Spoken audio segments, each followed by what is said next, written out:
Yesterday, I gave you 3 defensive players I would have my eye on in the spring football window. Today, I give you 3 offensive players that I'm going to have my eye on for different reasons in said spring window. I kind of led my piece on LouisianaSports.net with this. When you talk about entering spring football, same thing with the defense, but we'll move it to offense today. Like, you've got your play caller back. That's the tip of the spear. And then you've got your quarterback back.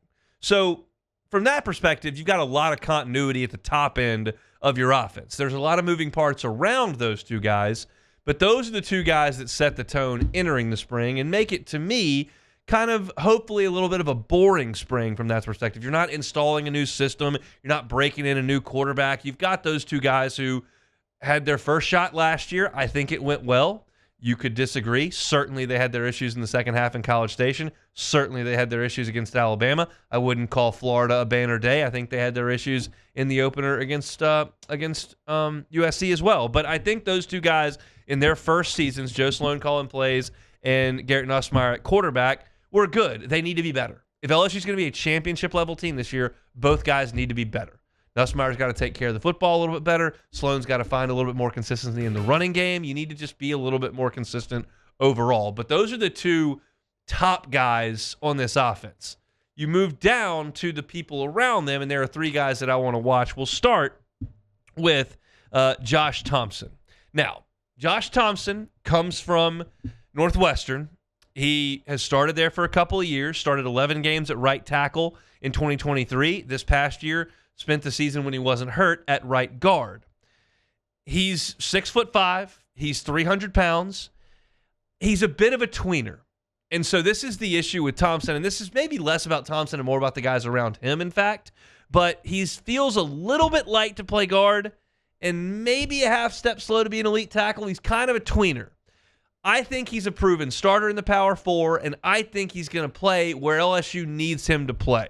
So whether you want to say that Josh Thompson has to have a big spring in his 5th year in college football, or you would rather point to Tyree Adams and or Weston Davis to say those guys need to have a big spring to move Thompson inside if those guys can man the tackle spots, that remains to be seen. But you understand that the offensive line is a huge focal point in spring football this year.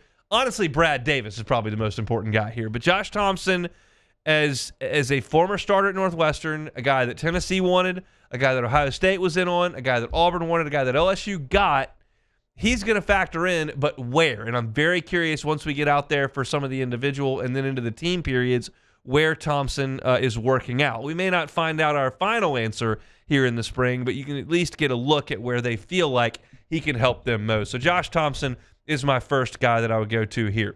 Nic Anderson is number 2. I'm really excited about Nic Anderson, but I still feel like this is a big spring for him. Nic Anderson is 6'3", 6'4". He runs really well. 2 years ago, he had the Oklahoma freshman record for touchdown catches, had a monster season in Norman with Dylan Gabriel as the quarterback. Here's the deal. Barry and Brown and Chris Hilton can fly, but they're 6 feet tall. Kylan Billiott's 6'3", but he's never caught a pass in college. Anderson's the only guy that comes in with the size, speed, production profile. He's it. So most people in that situation, it's his 4th year in college. He's already proven he can do it. Like, this would not be an important spring for most juniors, redshirt juniors who have already been there and done that. But look at Anderson. Played 1 game last year and no games 3 years ago. 2 years ago, great, 10 touchdowns. But he's basically played 1 out of the last 3 seasons. That's one reason he needs reps. 2, he's learning a new offense. That's a reason he needs reps. 3, he's got a new quarterback that he's got to learn to catch from. That's important. So you're talking about a guy who hasn't played a lot, learning a new system, breaking a new quarterback. Nic Anderson needs reps in the spring. Needs reps with Garrett Nussmeier in the summer. Needs a fall camp full of reps because he is still getting up to speed. Now, I talked to Brandon Drum up there in Norman, who covers Oklahoma and covered Nic Anderson for 3 years, and asked him about the injury that kept him out this year.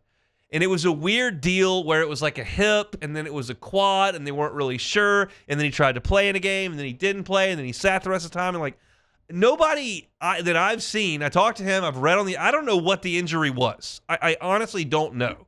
I realize that's not awesome from the guy who covers the team to not be 100% sure, but I tried. I tried to read. I tried to talk somebody up there.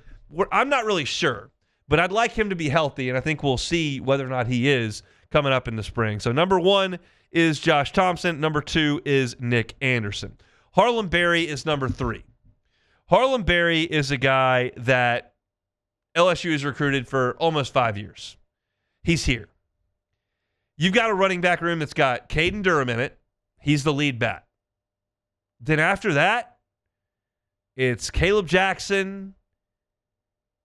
Trey Holly's not here. You don't have anybody from the portal. Josh Williams is gone.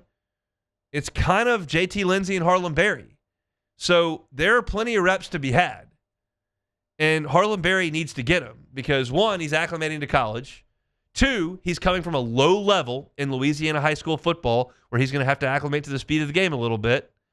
And 3, LSU staff's got to figure out how to use Harlem Berry because this is a guy that has, and trust me, I'm not comparing them apples to apples.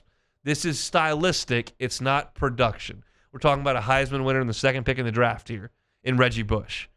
But I think most people suggest if you played Reggie Bush in the slot at USC, he'd have lit it up.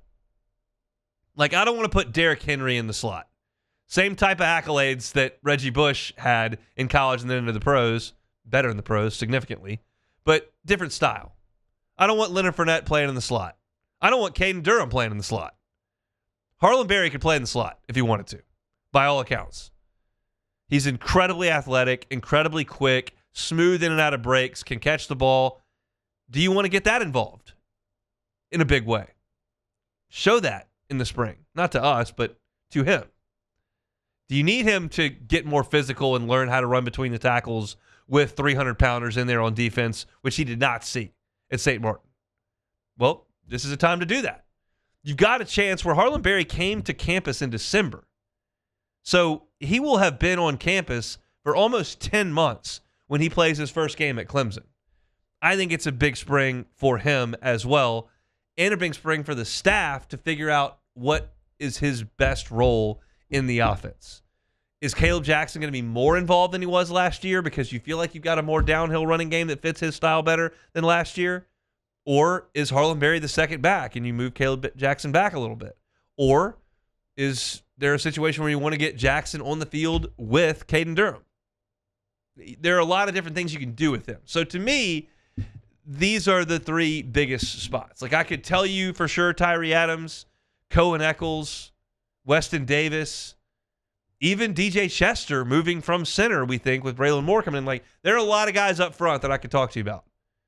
I can talk to you about Barry and Brown learning how to play in a functional offense. I could go to Bauer Sharp needing to improve on what he did last year at a spot where he's going to be asked to play a lot. I can go to Trey Green, who's going to go from freak athlete who made a few catches to potential focal point in the passing game. Like, there are a lot of guys on this offense that you could point to and say, hey, I need that guy to produce, and let's see a big spring from him. But these are the 3 that I picked out. Josh Thompson, where does he fit on the offensive line? Nic Anderson, assimilating to a new school, new offense, new quarterback, coming off of injury, need him. And look at Harlem Berry. What are they going to do with the 5-star running back from the New Orleans area? You pair those 3 with the guys that I talked about on defense yesterday. That's Patrick Payton on the defensive side. That's DJ Pickett on the defensive side. That's Dominic McKinley on the defensive side. There are a lot of guys at LSU that need to have big springs.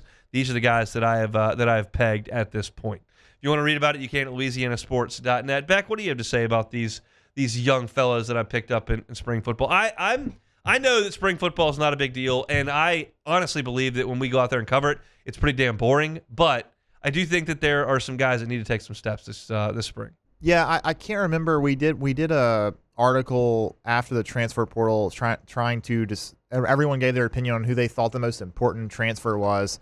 It's hard to go back and find it on the website because it was so long ago. But I'm pretty sure I had Nic Anderson just because you're losing so much production, and so you're going to need somebody to step up. And I think Nic Anderson is going to be that guy. I mean, we like you said when we talked to Brandon Drum about him, he just had all positive things to say and thought he was a really good playmaker. Just got injured, so I think he's gonna be the guy that has to step up and really produce in that second or third spot for the receiver.